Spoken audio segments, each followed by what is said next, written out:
ഇന്നൊരു നാടൻ ചെമ്മീൻ കറി ആയാലോ. തേങ്ങ, ചുവന്നുള്ളി, കുരുമുളക്, കറിവേപ്പില നന്നായി വറുത്തതിലേക്ക് 2 സ്പൂൺ മല്ലിപ്പൊടി, 1.5 സ്പൂൺ മുളക് പൊടിയും ചേർത്ത് നന്നായി വെള്ളം ചേർത്ത് അരച്ചെടുക്കുക.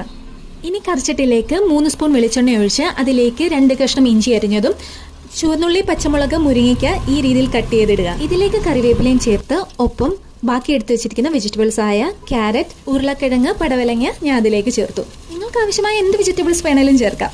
എന്നിട്ട് ആവശ്യത്തിന് ഉപ്പും മഞ്ഞപ്പൊടിയും ചേർത്ത് നന്നായിട്ട് ഇളക്കിയെടുത്തു. ഇതിലേക്ക് ഞാൻ ചേർക്കാൻ പോകുന്നത് ലേശം ഉപ്പും മഞ്ഞപ്പൊടിയും മുളക് പൊടിയും ചേർത്ത് ഉരുട്ടി വെച്ചിരിക്കുന്ന ചെമ്മീനാണ്. ഇതിലേക്ക് പുളി പിഴിഞ്ഞ വെള്ളവും ചേർത്ത് അടപ്പടച്ച് വേവാനായി വെച്ചു. പാതി വേവാകുമ്പോഴേക്കും എടുത്തു വെച്ചിരിക്കുന്ന വറുത്തരച്ച കൂട്ട് ഇതിലേക്ക് ചേർക്കാവുന്നതാണ്. ആവശ്യത്തിന് വെള്ളവും ഒഴിച്ച് കട്ട് ചെയ്ത് വെച്ച തക്കാളിയും നമുക്കിതിലേക്ക് ചേർക്കാം.